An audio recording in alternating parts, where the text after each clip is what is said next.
Հայկական մշակույթում առանձնահատուկ տեղ ունի կերպարվեստը։ Մարդիկ, սիրեք մեր ազգային արժեքը, կերպարվեստը, կյանք տվեք հայ կերպարվեստին։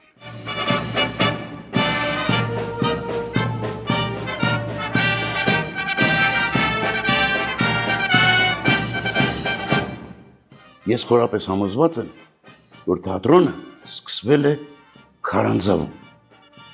Այդ օրվանից թատրոնը կա։ Ու քանի մարդը կա, թատրոնը լինելու է։ Ոչ ոք եւ ոչինչ չի կարող խանգարել թատրոնի լինելուն։ Բայց ինչ է թատրոնը վերջին հաշվով։ Այս աշխարհի ամենաստոր բաներից մեկը սուտն է, կեղծիքը։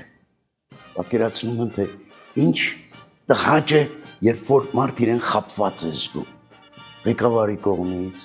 ընկերոջ կողմից, հարազատի կողմից, ամենազզվելի զգացողություններից մեկը երևի հենց այդ խաբված լինելն է։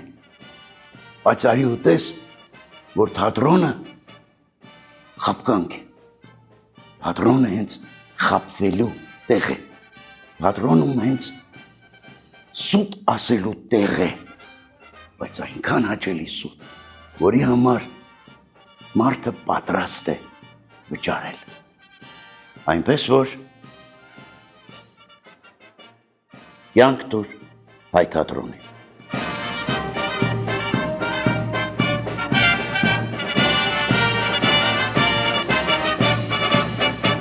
Մարդկության էվոլյուցիոն զարգացման ճանապարհին գեղարվեստական գրականությունը կարևորվում է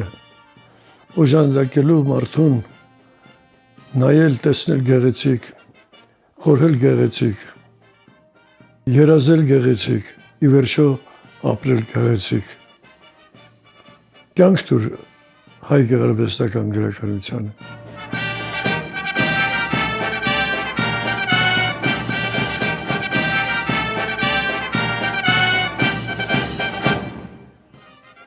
Տիեզերքի հետ հաղորդակցվելու լեզուն երաժշտությունն է։ Կյանք տուր հայ երաժշտությանը։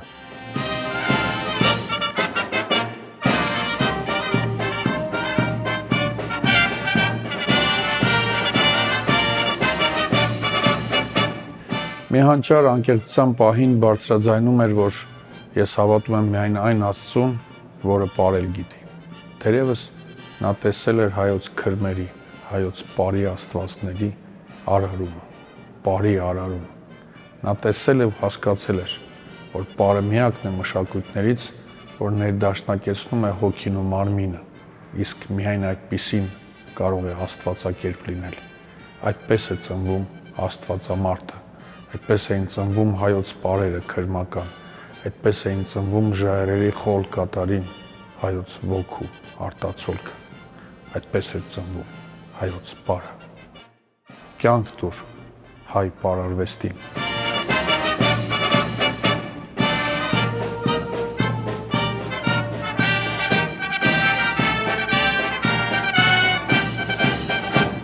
Երկիչը Աստծո ստեղծած կատարյալ երաժշտական գործիքն է, որը ունի խոսք և միտք։ Կյանք տուր հայ երգին։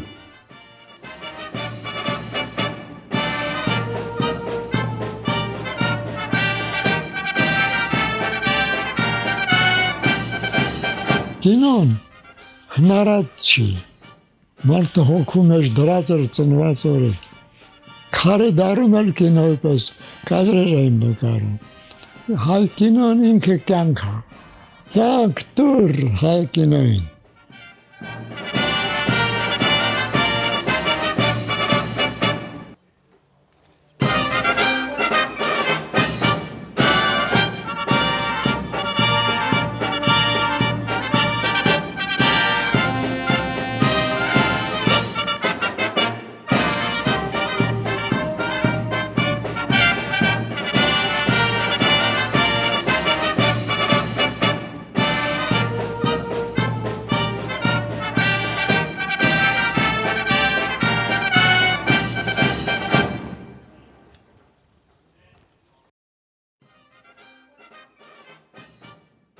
Մշակույթը ազգիս գեստն է։ Մենք պետք է պայքարենք ոչ միայն զենքով, այլև մեր արվեստով։ Կյանք տուր հայ մշակույթին։